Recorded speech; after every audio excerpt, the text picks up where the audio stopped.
সুপ্রিয় সুধীমণ্ডলী, বাংলাদেশের জনপ্রিয় ম্যাগাজিন অনুষ্ঠান ইত্যাদির জনপ্রিয় দেশ সেরা তথা দেশ বরণ্য উপস্থাপক হানিফ সংকেত স্যার প্রায় সময় এই কথাগুলো বলে থাকেন। মুখের কথা আর ধনুকের তীর দুটোই সমান, যাহা বেরিয়ে গেলে আর কখনোই ফিরিয়ে নেওয়া সম্ভব নয়।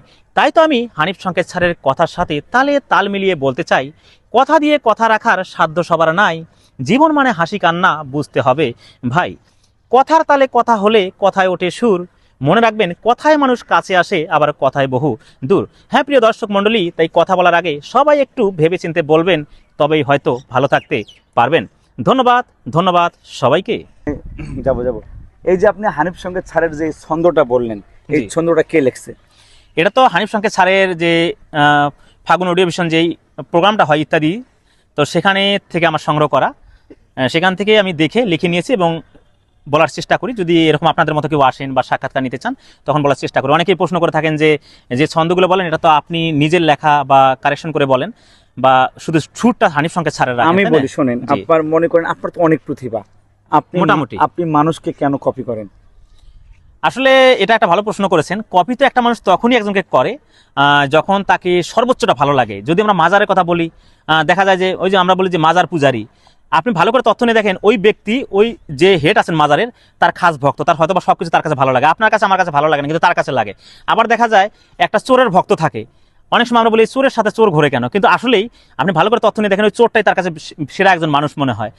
আমি যখন উপস্থাপনা জগতে আসছি তখন আমার মনে হয়েছে আমি যদি কাউকে দেখে শিখি বা জানি বা অনুপ্রাণিত হয়ে থাকি, হানিফ সংকেত স্যারকে কপি করব। কারণ উনি বাংলাদেশ তথা এশিয়া মহাদেশের মধ্যে শ্রেষ্ঠ বললেও কোনো অংশেই ভুল হবেন না।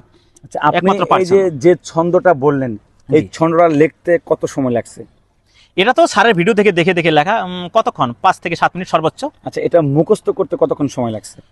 যেমন না দেখে আপনি ছন্দটা বললেন, জি, এটা কিন্তু অনেক একটা ট্যালেন্টের ব্যাপার। এতগুলা কথা একসঙ্গে মনে রাখা, এটা কিন্তু চারটিখানি কথা না।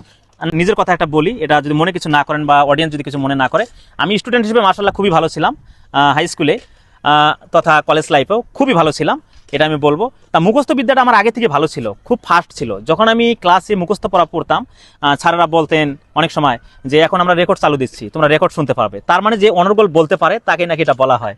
তখন আমি এটা বুঝতে পারি আর কি। আপনি স্কুলে স্টেজ প্রোগ্রাম করেন, প্রোগ্রাম শেষে বা আপনি যেহেতু একজন টিচার, জি, আপনি যখন স্কুলে যান তখন ছাত্রীরা কি বলে?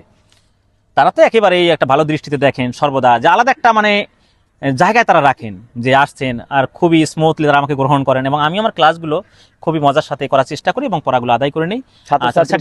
বলে যে স্যার আপনার ভিডিও দেখলাম। হ্যাঁ শিওর, অনেক সময় স্যার একটা সেলফি নেই না, এরকম আসলে সেলফির ব্যবসাটা এখনো শুরু হয় নাই। আসলে এটা সেলফি তো আমার স্বপ্নটা এখানে, যে আমি যখন দেখি যে বাংলাদেশে অনেক সেলিব্রিটি যে তাদেরকে ঘিরে ধরছে, লোকজন সেলফি নিচ্ছে, ক্রাউড করছে, তাই না? আমার স্বপ্ন এখানে যখন আমি বিভিন্ন জায়গায় যাই উপস্থাপনার জন্য, যখন আমাকে ঘিরে ধরে সেলফি নিতে চাবে বা একটু দেখা আক্রমণ করার চেষ্টা করছে ভালোবেসেই, তাই না, যে মানে হাত টান দিচ্ছে, শার্ট টান দিচ্ছে, তখন সেটা খারাপ লাগা না, সেটাই হয়তো আমার হবে জনপ্রিয়তার শীর্ষে যাওয়াটা। আপনি অনেক সুন্দর গান শুনলাম, একটা গান শোনান আমার অডিয়েন্সকে। আসলে কি গান শোনাবো? যে কোনো এক লাইন। আচ্ছা, আমি আকাশ মাহমুদের একটা জনপ্রিয় গান শোনানোর চেষ্টা করছি। আমার হৃদয় পুরে ভস্য হলো, দেহ পুরে কালা, আমার হৃদয় পুরে ভস্য হলো, দেহ পুরে কালা, তোমার প্রেমের